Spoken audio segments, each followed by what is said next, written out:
Hi, I'm Mike Massimino, and this is Inside the International Space Station. Well, not really. But the ride coming home, I hear, is a lot different. You don't want to have your tongue between your teeth. Complete blizzard. Do you like that word?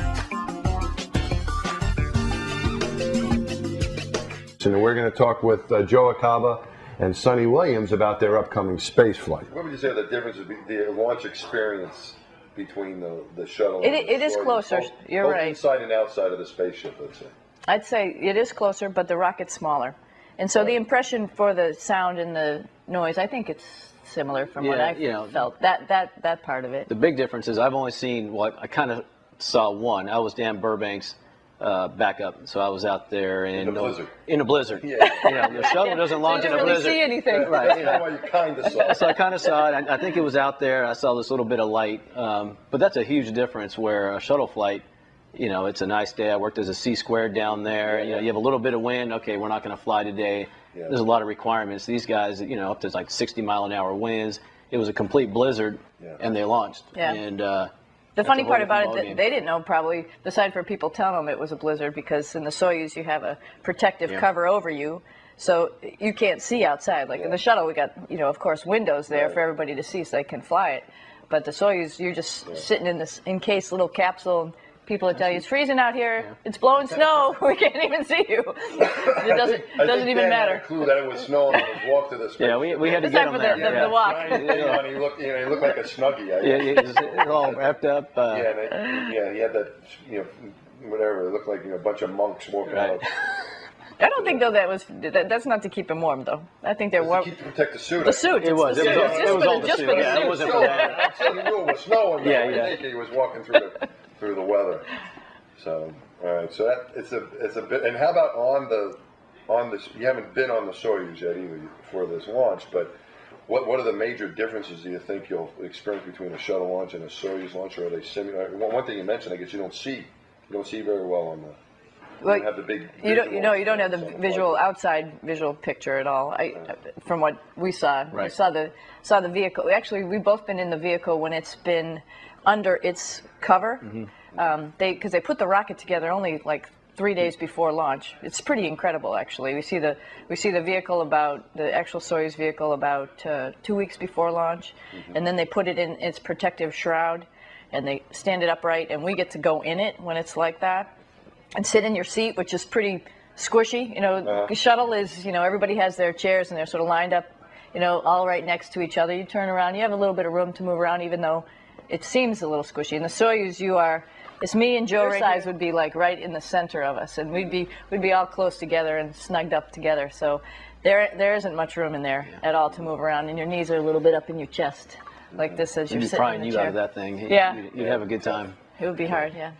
Like the rollout's pretty cool. Talk about the rollout, yeah. The rollout of your vehicle. It's like launch day minus 2 days, and it was neat as a backup. You get a chance to go out there and see it, and it's just early in the morning. This thing's coming on a little train on the rails right there, and they roll it right up to the pad and hoist it up, and boom, it's ready to go.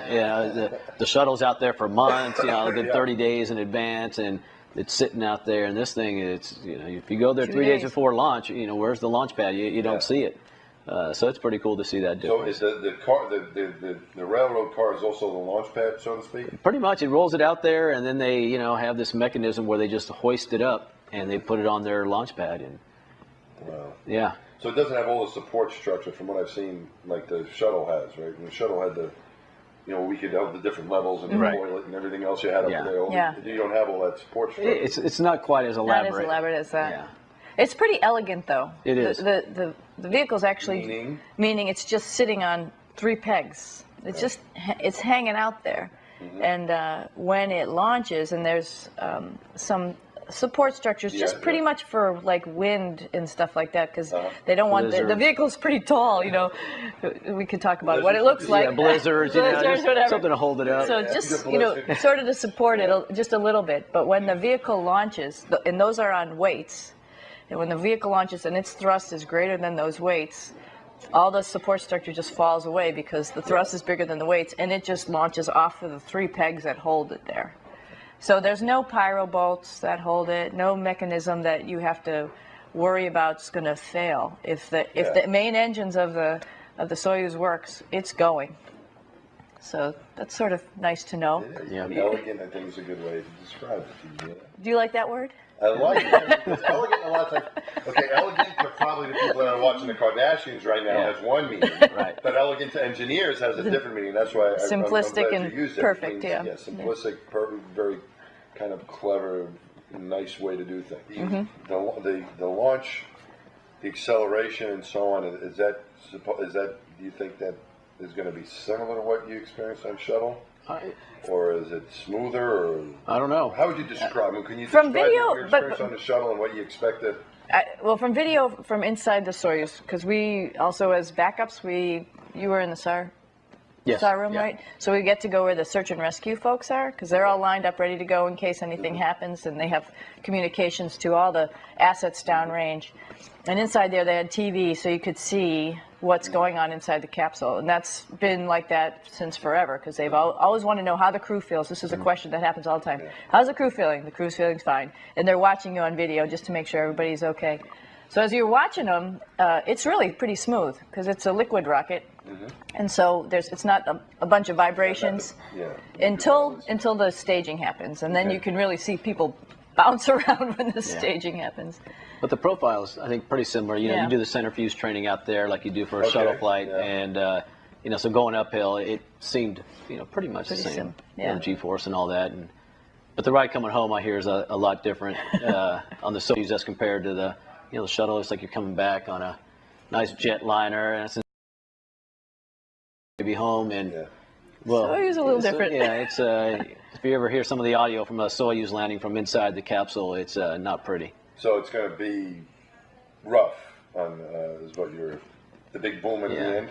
But there's a couple things, I think, when the parachute comes out, and the vehicle's coming in, and then the parachute grips out from one side, and it's going to jerk the vehicle around, and then the second part of the parachute actually realigns itself, because you come down under, like, the vehicle, only one side of the vehicle is connected to the parachute, and then it has an automatic system that realigns it so it's connected on two sides. All of that is really jerky from what folks have heard. That's what we've heard. You're in your straps a little bit like that, and then of course the soft landing. Yes, very soft. Very soft. Miyake landing. Do you get do you brace yourself? Did they tell you need to brace yourself for the landing, or is there a warning or something that? It actually says Posadka, which is landing a couple seconds before landing. So the computer sort of knows, but it's not at landing. It has like a height sensor that sends that light off, and so you know, and you don't want to have your tongue between your teeth at that point in time, for example. That would be bad. Blah. And you also want to just sort of be ready. We've got a. It's sort of funny. We have a little stick in the Soyuz, just like like an airplane sorta, and it has a transmit button. So the main purpose is so you can communicate and you can make calls and stuff like that. But the second purpose is it's like the oh God stick, and so like when you're landing, you hold on to it just so you have something to do with your hands. That's good. Yeah. It's like as you're coming. You don't want to grab your commander and squeeze them. Oh no! You have that little thing. You're flying on a Russian ship. I mean, do you notice that difference? Do you feel like we're all one big team? I'm curious. What is the feeling that you have about that?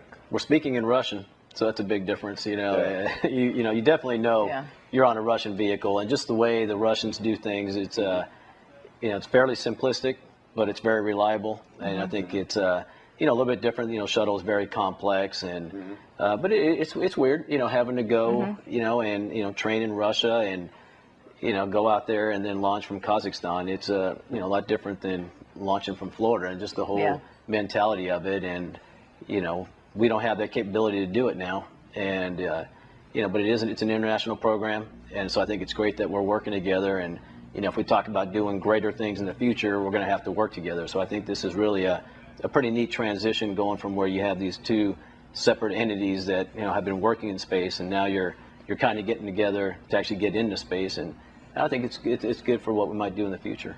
And I think the Russians are pretty respectful for all the countries and the partners that are there. We do a flag raising ceremony while we're in Kazakhstan. And actually, we always raise a Kazakh flag also because we're in Kazakhstan. But we raised an American flag right before launch. Aki raised the Japanese flag, and so they're absolutely respectful for the other countries that are there and participating, and so that's pretty good. But like Joe said, yeah, we are launching on a Russian rocket in a Russian spacecraft. That's going to be our lifeboat while we're up there. So there's a lot to be learned from that. When I was thinking about doing this, one of the reasons I wanted to fly in a Soyuz is because we're probably going to go back to some types of capsule vehicle, and we've only flown in the shuttle, our generation of folks. And I thought, wow, that would be a good experience to see what a capsule vehicle is like, landing under a parachute, and take some of that stuff, that the historic stuff and the knowledge that you get from the Russian program, and hopefully carry that over to our next vehicle in the U.S. So I hope we'll build another vehicle that will be a capsule, maybe a lot different from the Soyuz, but at least we get the experience from the two different programs. I think it's important. Do it.